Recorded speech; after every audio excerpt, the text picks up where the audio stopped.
में बुद्ध मंदिर महाराजा वीर विक्रम ने बुद्धिस्ट के लिए भी बनाया। सबका साथ सबका विकास तब से चल रहा है। तो आज हमको अपने आप को धर्म के नाम में डिवाइड नहीं होना है। मैं जानता हूं जब मैं हंगर स्ट्राइक कर रहा था तो बिप्लब देव जी का फोन आया, बोला महाराज आपका स्वास्थ्य कैसा है। मैंने कभी सोचा ये बंगाली है या ट्राइबल है, नहीं, दोस्त। कितने क्रिश्चियंस ने चर्च में मेरे लिए फास्टिंग किया, आई नो।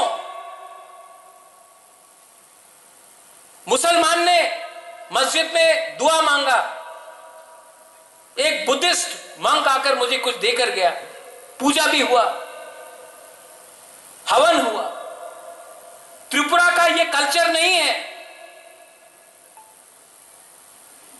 और ये सीपीएम लोग ने एक चीज में इक्वालिटी लाया, मुसलमान को गरीब रखा, बुद्धिस्ट को गरीब रखा, बंगाली को गरीब रखा, तिपरासा को गरीब रखा, हिंदू को गरीब रखा, सबको गरीब रखा, उसी में बराबरी लाया सीपीएम ने। आज अगर त्रिपुरा को इंडिया के संग कदम से कदम बढ़ना है तो हमको राइट टाइम में राइट डिसीजन लेना पड़ेगा। 75 साल से दिल्ली में कांग्रेस था, हम सीपीएम को वोट किया। आज दिल्ली में बीजेपी है, हम क्यों उल्टा रास्ता जाए? हम क्यों सीपीएम का फाइट लड़े जब सीपीएम कलकत्ता में हार रहा है, कांग्रेस उत्तर प्रदेश में हार रहा है, मध्य प्रदेश में, गुजरात में हार रहा है, दिल्ली में हार रहा है, सीपीएम केरला में हार रहा है। तो उनका फाइट जहां में वो लोग खुद हार रहे, उनका फाइट आज तिपरासा क्यों फाइट करे? आज तिपरासा के पास दिमाग भी है, सोच भी है। हम उन्हीं के साथ जाएंगे जो हमारे कम्युनिटी को भला करेगा। और मैं जानता हूं कि आज के दिन नरेंद्र मोदी जी और अमित शाह जी का बात हमको आगे ले जाएगा और बुबाकरा भी दिल्ली में इंश्योर करेगा कि जो वचन दिया है उसको पूरा किया जाए। इसका सबसे बड़ा प्रमाण महाराज ने बोला ब्रू शरणार्थी का सेटलमेंट। कम्युनिस्ट का एक प्रमाण है, एक प्रमाण बता पाएगा? एक प्रमाण? वरुण कम्युनिस्ट और कांग्रेस के कारण से त्रिपुरा में दांगा हुआ।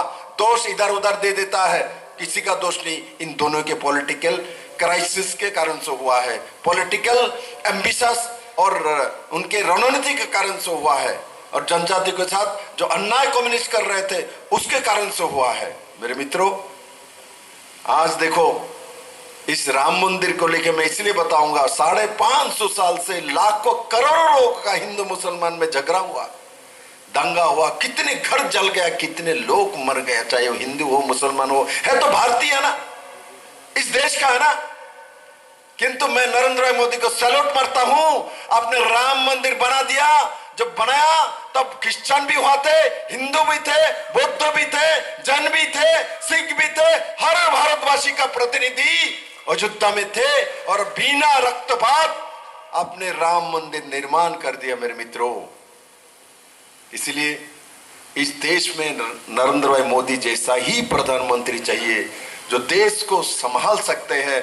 हम घर में भी ऐसे ही माँ मांगते हैं, ऐसे ही पिता मांगते हैं जो घर को चला सकता है, घर को समझ सकता है, घर को एक साथ रख सकता है। देखना, कभी ऐसा पिता भी, ऐसा गार्जियन भी घर में हो जाता है तो 2-4 बेटे हो गया, 3 बेटी हो गया, बाप के बात नहीं मानता, बाप बेटा का बात नहीं मानता। खुमलोंग बाजार में जब आएगा शाम को देखते हैं इनका तो वैल्यू नहीं है, उनका बात तो उनका बेटा ही नहीं सुनता, हम क्यों सुने उनकी बात? इसका मतलब अपने घर व्यवस्थित ना हो तो गांव वाले भी आपको इज्जत नहीं करता।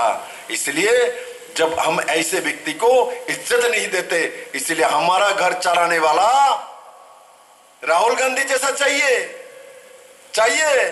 और रास्ते में खुमलोंग में एक बात बोलेगा, जाके बनमालीपुर में एक बात बोलेगा, और प्लेन में उठने के बाद दिल्ली में क्या बोला मालूम ही नहीं है।